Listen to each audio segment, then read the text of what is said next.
Laura Moody, happy Friday to you today. You know, Laura, we know about the care and the concern going on to keep residents safe in nursing homes and in assisted living facilities. But I'm going to tell you about another kind of retirement community. Independent living is what it's known as.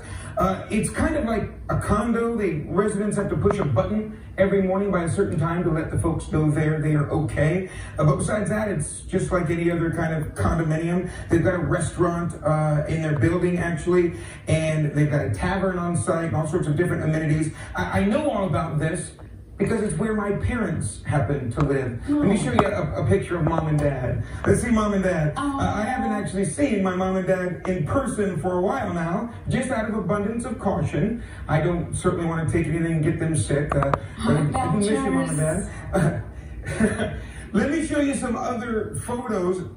So they live in a place called Regency Oaks. And they are asking all of their residents to stay in their homes as much as possible. And so they are now delivering 3 meals a day to all of the residents. That's quite a shift in workload for the staff. It's quite different for all those independent residents as well. I mean, they're used to getting out and going out to eat if they want to, or staying on campus, if you will.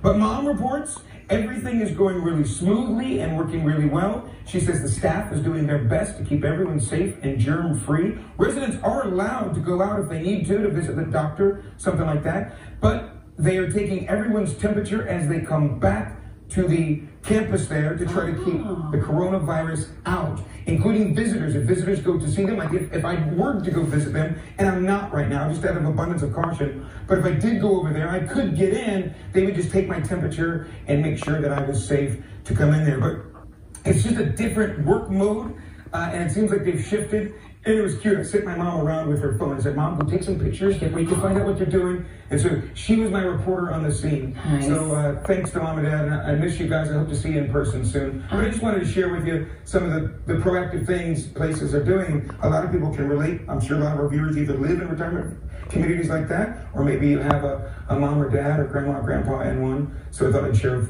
at least what they're doing there at Regency Oaks. You know, and the thing about your parents too, they've been together so long. I look at all of these couples these long-standing marriages, and they're hunkered down with their buds.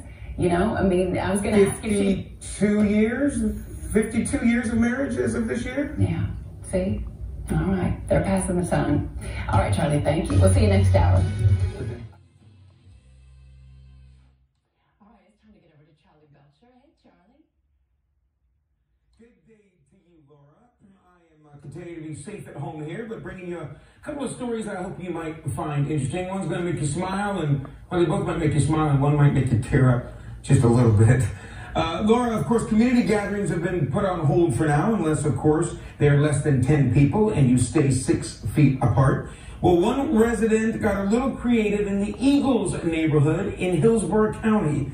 Check it out. A lot of people in that neighborhood have golf carts, so they decided to host a golf cart drive-in movie. They set up a blow-up screen in their backyard, which is on the golf course, and let neighbors come drive in for a show, making sure they stayed at least 6 feet apart and they let no more than 10 people gather for the movie. It looks like they were watching The Wizard of Oz, and Laura, I can attest, there's no place like home. I guess so. That's a cool idea. That's a very cool setup. Very cool setup. Yeah, kind of like that idea.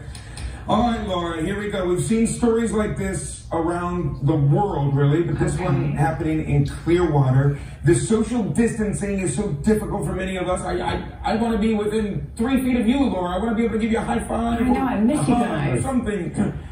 I know. Now listen, we are a resilient people, and we find a way to connect even when it's not easy to do so. All right, I'm going to introduce you to Russ and Jean Zaralbin. Now, they are both in their 80s. They have been married for 65 years. Jean is a permanent resident at Regency Oaks Nursing Center in Clearwater. Russell has been visiting her every day. Normally, this is the way it normally works, every day starting at 7 a.m. until she is tucked in at night. Oh. But now, Laura, the nursing center is on lockdown. He can't go in there to see her. And they've got to protect their residents from COVID-19, but that's not stopping Russ from seeing the love of his life. Look. Now, every morning, he brings a chair and he sits down in front of a glass door exit to the building. A nurse pushes Jean to the door every morning where she sits with her toy stuffed cat and gets to spend the day with her husband. Russ and Jean will celebrate their 66th wedding anniversary today. I know, it's really sweet. Oh. Oh, that is love, isn't it? Seen a lot of that of late. I can't say anything more without my voice cracking. I know, that's powerful. Yeah, that's powerful. Thank you, Chuck. That's you know what? It's rough for a lot of people. It's maybe that'll put it in context for whatever you're going through. And Russ and Jean, your love, I love your love, and that love will get us through. Yeah, that's what it's all about. All right, Charlie, thank you. Stay with us. We'll be right back.